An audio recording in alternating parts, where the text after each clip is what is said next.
Welcome to Miss Pam Reads.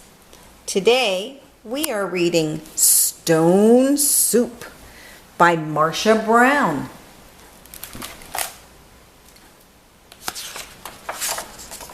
Stone Soup, an old tale, told and pictured by Marcia Brown.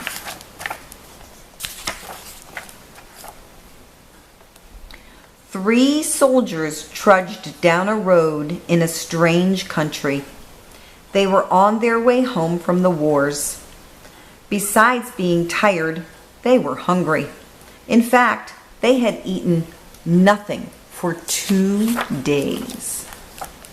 "How I would like a good dinner tonight," said the first. "And a bed to sleep in," said the second. "But all that is impossible," said the third.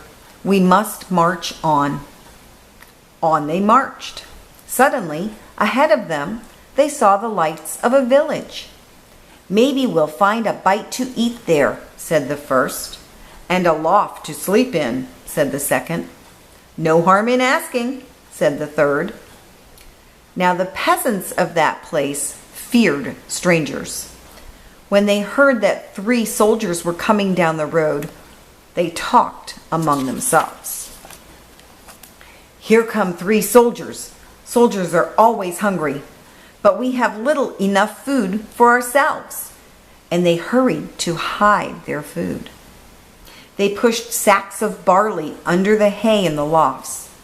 They lowered buckets of milk down the wells.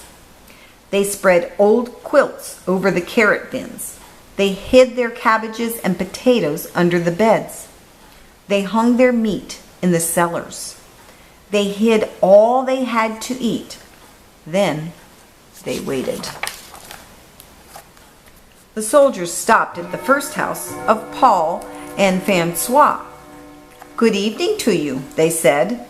"Could you spare a bit of food for 3 hungry soldiers?" "We have had no food for ourselves for 3 days," said Paul. Francois made a sad face. "It has been a poor harvest." The 3 soldiers went on to the house of Albert and Louise. "Could you spare a bit of food? And have you some corner where we could sleep for the night?" "Oh no," said Albert. "We gave all we could spare to soldiers who came before you." "Our beds are full," said Louise. At Vincent and Marie's, the answer was the same. It had been a poor harvest, and all the grain must be kept for seed. So it went all through the village.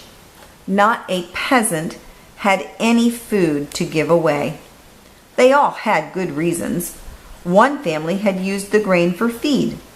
Another had an old sick father to care for. All had too many mouths to feed. The villagers stood in the street and sighed. They looked as hungry as they could. The 3 soldiers talked together. The first soldier called out, "Good people!" The peasants drew near. "We are 3 hungry soldiers in a strange land. We have asked you for food, and you have no food.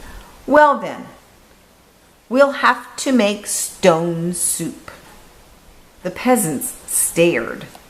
Stone soup? That would be something to know about. "First, we'll need a large iron pot," the soldiers said. The peasants brought the largest pot they could find.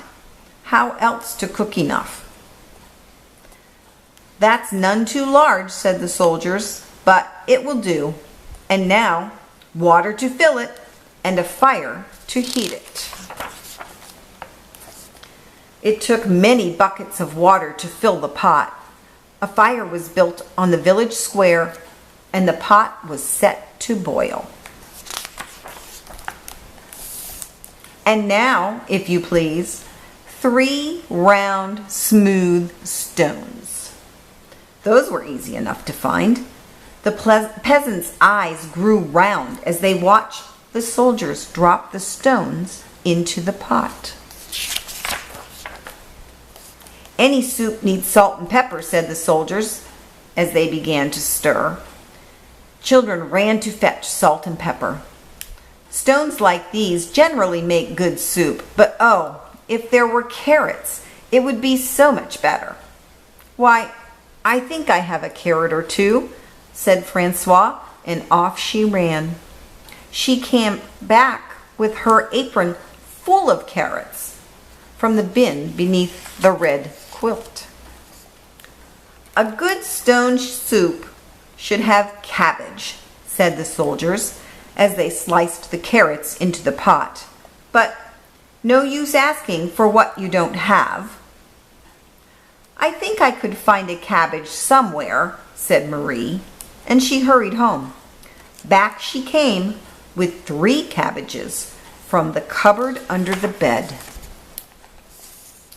If only we had a bit of beef and a few potatoes, this soup would be good enough for a rich man's table. The peasants thought that over. They remembered their potatoes and the sides of beef hanging in the cellars. They ran to fetch them. A rich man's soup, and all from a few stones. It seemed like magic. Ah, sighed the soldiers as they stirred in the beef and potatoes. If only we had a little barley and a cup of milk. This soup would be fit for the king himself. Indeed, he asked for just such a soup when last he dined with us. The peasants looked at each other. The soldiers had entertained the king well.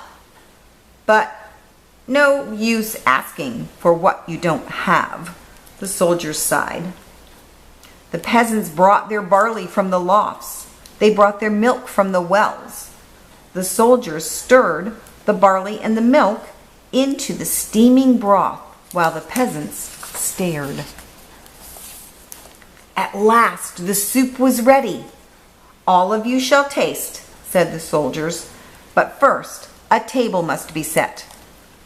Great tables were placed in the square, and all around were lighted torches. Such a soup! How good it smelled! Truly fit for a king. But then the peasants asked themselves, would not such a soup require bread and a roast and cider?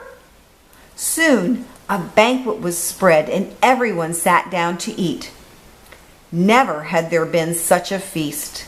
Never had the peasants tasted such soup. And fancy, made from stones. They ate and drank and ate and drank, and after that they danced. They danced and sang far into the night. At last they were tired. Then the 3 soldiers asked, is there not a loft where we could sleep? Let 3 such wise and splendid gentlemen sleep in a loft? Indeed, they must have the best beds in the village. So the first soldier slept in the priest's house. The second soldier slept in the baker's house. And the third soldier slept in the mayor's house. In the morning, the whole village gathered in the square to give them a send-off. Many thanks for what you have taught us, the peasants said to the soldiers. We shall never go hungry now that we know how to make soup from stones.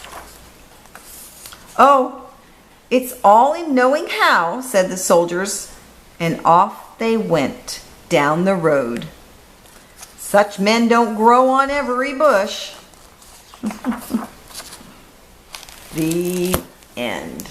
The soldiers were pretty wise to get all that food out of the peasants in the village, weren't they? Thank you for joining me for Miss Pam Reads. Have a great day.